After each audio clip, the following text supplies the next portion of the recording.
नमस्कार विद्यार्थी मित्रों, आज हम पढ़ेंगे इकाई 2 तब याद तुम्हारी आती है। इस काव्य के कवि है रामनरेश त्रिपाठी। रामनरेश त्रिपाठी का जन्म 4 मार्च 1889 को उत्तर प्रदेश के सुल्तानपुर जिले के कोयरीपुर गांव में हुआ था। वे कवि, उपन्यासकार, नाट्यकार और आलोचक थे। उनकी मुख्य काव्य कृतियां मिलन, पथिक, स्वप्न और मानसी है। स्वप्न पर उन्हें हिंदुस्तान अकादमी का पुरस्कार मिला।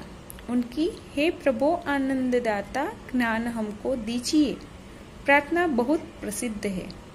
उनका निधन 16 जनवरी 1992 को हुआ। सुबह का वातावरण खुशनुमा होता है और प्रकृति का कण-कण दर्शनीय होता है। रिमझिम बारिश में सुबह का दृश्य मनमोहक और आकर्षक होता है। प्रस्तुत कविता में इसका सुंदर वर्णन किया गया है। जब बहुत सुबह चिड़िया उठकर कुछ गीत खुशी के गाती है, कलियां दरवाजे खोल खोल जब दुनिया पर मुस्काती है, खुशबू की लहरें जब घर से बाहर आ दौड़ लगाती है, हे जग के सिरजनहार प्रभु तब याद तुम्हारी आती है।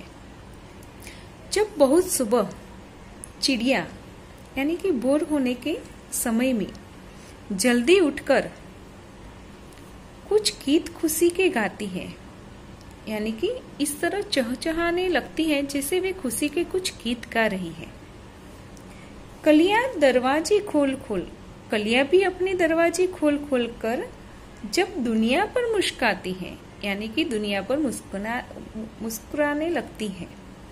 खुशबू की लहरें जब घर से, खुशबू की लहरें फूलों में से निकलकर चारों ओर बाहर आ दौड़ लगाती है, यानी कि चारों ओर फैलने लगती है। हे जग के सिरजनहार प्रभु तब इस सृष्टि के रचने वाले हे प्रभु तब याद तुम्हारी आती है। यह सब देखकर मुझे तुम्हारी याद आती है। ये सब देखकर कवि को भगवान परमात्मा प्रभु की याद आ जाती है। आगे, जब छमछम बूंदे गिरती है, बिजली चमचम कर जाती है, यानी कि वर्षा ऋतु में जब छम कर वर्षा की बूंदे गिरती है और बिजली चमचम कर बिजली चमकती है।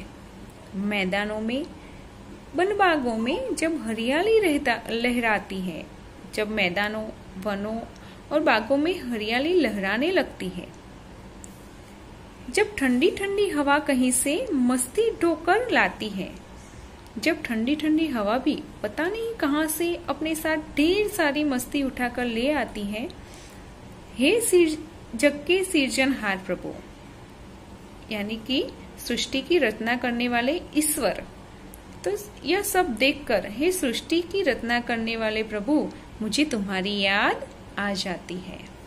इस तरह इस काव्य में कवि ने प्रकृति के सुंदर रूपों में सुबह के ताजगी भरे दृश्य बड़े प्यारे लगते हैं। इसी तरह वर्षा का मौसम भी बड़ा सुहावना होता है। प्रकृति के इन मनोहर रूपों की रचना ईश्वर ने की है, इसीलिए इन्हें देखकर कवि को एक महान कलाकार के रूप में ईश्वर की याद आ जाती है।